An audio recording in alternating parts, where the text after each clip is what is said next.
Dachshunds, those adorable sausage-shaped dogs with the cute waddle and playful personality. Everyone loves their unique look and feisty attitude. They're on Instagram, TikTok, and probably featured on at least 3 calendars in your local bookstore. But what if I told you that being born as a dachshund is actually a genetic disaster, where your own body is a ticking time bomb of back problems, and your stubborn brain is hardwired to ignore every command that might save you from yourself?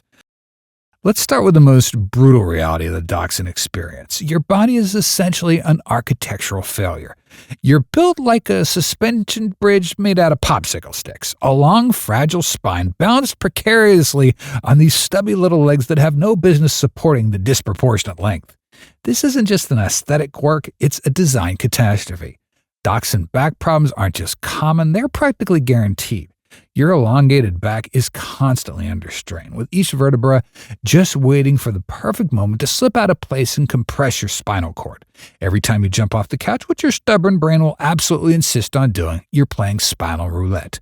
This architectural disaster leads to the nightmare that haunts every dachshund owner: invertebral disc disease, or IVDD.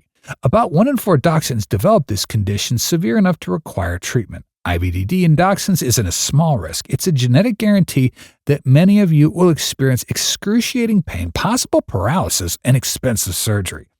Imagine living your life knowing that something as simple as jumping off a sofa or climbing upstairs could leave you paralyzed. That's the reality of a dachshund. Your spine's basically a Jenga tower that's already wobbling, just waiting for that one wrong move. But wait, it gets worse. Those adorably short legs that everyone finds so cute are a mobility nightmare. You can't climb stairs without risking spinal injury. You can't jump onto furniture without potentially paralyzing yourself. You can't even run properly. That cute little waddle is actually your body compensating for a fundamentally flawed design. Dachshund mobility problems are so severe that if you're too low to the ground, which means you're constantly exposed to temperature extremes. In the summertime, you're closer to the hot pavement, and winter, your belly is practically scraping against the snow. Your body is so badly designed for basic dog functions that your humans will need to buy special ramps and stairs just so you can perform the simple act of getting into a bed. And speaking of your humans, let's talk about how they'll need to carry you up and down stairs, lift you on furniture, and basically treat you like you're made out of glass, because you essentially are. Your existence requires an entire infrastructure of accommodations just to prevent you from accidentally breaking yourself. Dachshund special needs aren't optional extras, they're survival requirements. You're the Fabergé egg of the dog world, fragile, high maintenance, and ultimately impractical for everyday use. Now, let's address the other half of the dachshund disaster: your personality. You were bred to hunt badgers. Yes, those aggressive, dangerous little creatures that live in underground tunnels. This requires a specific temperament: stubborn, tenacious, and completely deaf to commands once you've decided on a course of action. Dachshund hunting origins aren't just trivia, they're the root of your behavioral challenges. In the tunnels, these traits kept you alive. In a modern home, they make you nearly impossible to train. Your brain is hardwired to ignore people, even when it's for your own good. It's like having your AirPods permanently stuck on noise cancellation whenever someone gives you a command. Dachshund stubbornness isn't just annoying, it's potentially deadly. When your owner tells you not to jump off that high bed, they're not trying to ruin your fun, they're trying to prevent you from becoming paralyzed. But will you listen? Absolutely not. Your brain is still in badger hunting mode, making decisions that your fragile body can't support.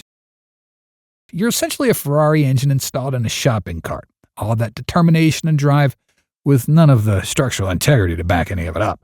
Let's not forget, dachshunds' excessive barking are notorious. It was useful in alerting hunters to prey, but in an apartment building, not so much. Your bark is surprisingly loud for your size, and you'll use it constantly at everything.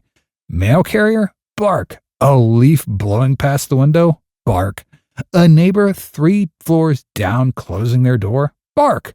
Your humans will spend countless hours trying to train this out of you. But remember, that selective hearing we just talked about? Yeah, good luck with that.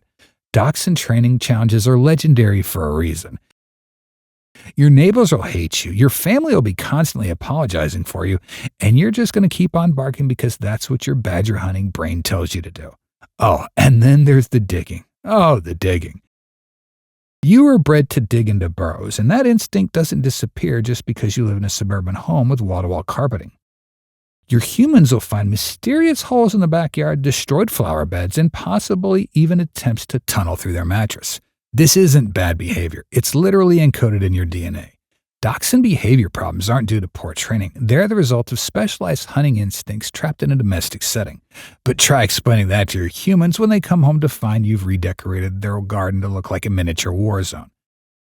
Here's the plot twist that really drives home how messed up your existence is. You're a specialized hunting machine forced to live as a decorative pillow. For centuries, your ancestors had a purpose. They were working dogs with an important job. They hunted dangerous prey and were respected for their courage and tenacity. But what's your job in the modern world? Looking cute in sweaters? Being carried around in someone's purse? You're a Ferrari being used as a grocery getter, a specialized tool being used as a fashion accessory. This existential crisis is built into your DNA. Your hunting instincts create another problem, small dog syndrome. Your brain thinks you're a wolf, but your body's a hot dog. You'll confidently confront dogs 10 times your size, completely unaware that they could swallow you whole without even chewing. This false confidence is not cute. It's downright dangerous. You have all the aggression and territorial instincts of a working dog compressed into a body that offers absolutely no protection. It's like sending a toddler to a boxing ring with a heavyweight champ. Courage is not enough when you're built like a chew toy. And the worst part, your popularity is actually your biggest curse. Because everyone thinks you're adorable, and irresponsible breeders churn out puppies with little regard for health or temperament, exacerbating all the genetic problems that already plague your breed. Dachshund health issues have actually increased due to your popularity. Your cuteness has led to your genetic downfall. The very trait that makes humans love you, your unique shape, your feisty personality, these are the same traits that make your existence a daily struggle. And let's not forget about the maintenance nightmare that is being a dachshund. If you're of a long hair variety, you'll need constant grooming to prevent matting. Those adorable floppy ears, perfect breeding grounds for infections. Your elongated body makes it difficult to properly clean yourself, so your humans will need help with that too. Dignity is not included in the dachshund package. And dental problems, oh boy. Your narrow snout means your teeth are crowded together, leading to dental disease that'll likely require professional cleaning under anesthesia, which, remember, is riskier for you because of your health issues. The cherry on top of this genetic disaster sundae, your lifespan. While many small breeds can live 15 plus years, your structural problems mean you're likely to face serious health issues much earlier. And those last few years won't be golden. There'll be a painful decline as your back problems worsen, your mobility decreases, and your quality of life diminishes.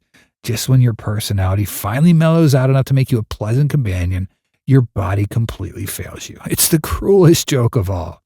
So yeah, being a dachshund isn't the same canine jackpot everyone thinks it is. It's a life of physical limitations, behavioral challenges, and the constant risk of serious injury from everyday activities. You're an adorable sausage dog because humans selectively bred you into a shape that prioritizes cuteness over functionality with little regard for the consequences to your health and well-being. If you're watching this thinking, "Oh, I still want a dachshund," remember that adorable puppy comes with a lifetime of vet bills, training challenges, and the heartbreak of watching a loving animal struggle with limitations of its own body.